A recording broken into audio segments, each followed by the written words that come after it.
let's talk about vetting. Starting next week, Monday, largely, it appears in the public domain that it's, fait accompli, exercise, to rubber stamp, all these nominees. Is that the case, and why is that the case, Mbadi? Well, I know that Kenya Kwanza enjoys majority in the National Assembly at the moment. Majority they are forced on us. Kenyans didn't give Kenya Kwanza a majority in the National Assembly.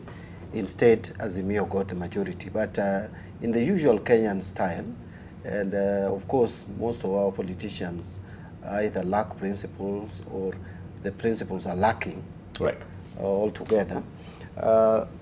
We have found ourselves where we are. So chances are that a vote will be taken, and decisions in the House are taken via vote. And of course, your guess is as good as mine. But that does not stop those of us who believe that there are some characters in that grill that really shouldn't be there.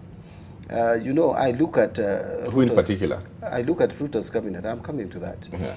I look at Ruto's cabinet, and there are two outstanding issues that I have. One, there are people who have integrity issues.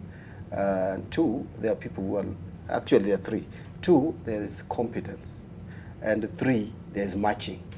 Now, in terms of integrity, someone like Linturi, even though the rape case has been dropped, and dropped at what point? And the person the person has accepted now to withdraw the case. First, I think rape cases is a case against the state. Is the state, prosecuting? You are just prosecuting on behalf of the state. What message are you giving to our women out here who go through these ordeals every day? Even in terms of morality, such a person should not be nominated for a serious public office. And then you come to Aisha Juma with her case, and you see, you look at this and you wonder whether there is any hope. But now come to competence. And some of the, again, unfortunately I may use the same names. I look at, again, Linturi, and given the docket of agriculture, and we know we are an agricultural country. The main driver of our economy is agriculture. And some of us have worked with him. Does he have the competence? My answer is straight no. Aisha Jumwa, to reform our public service, because that is the docket she is going to be in charge of. And our public service, actually, the main reason why there's inefficiency in this country is because of public service. So does she have the capacity, the intellectual depth to really help reform the public service of the Republic of Kenya? The answer is, again, no. Take Davis Churchill.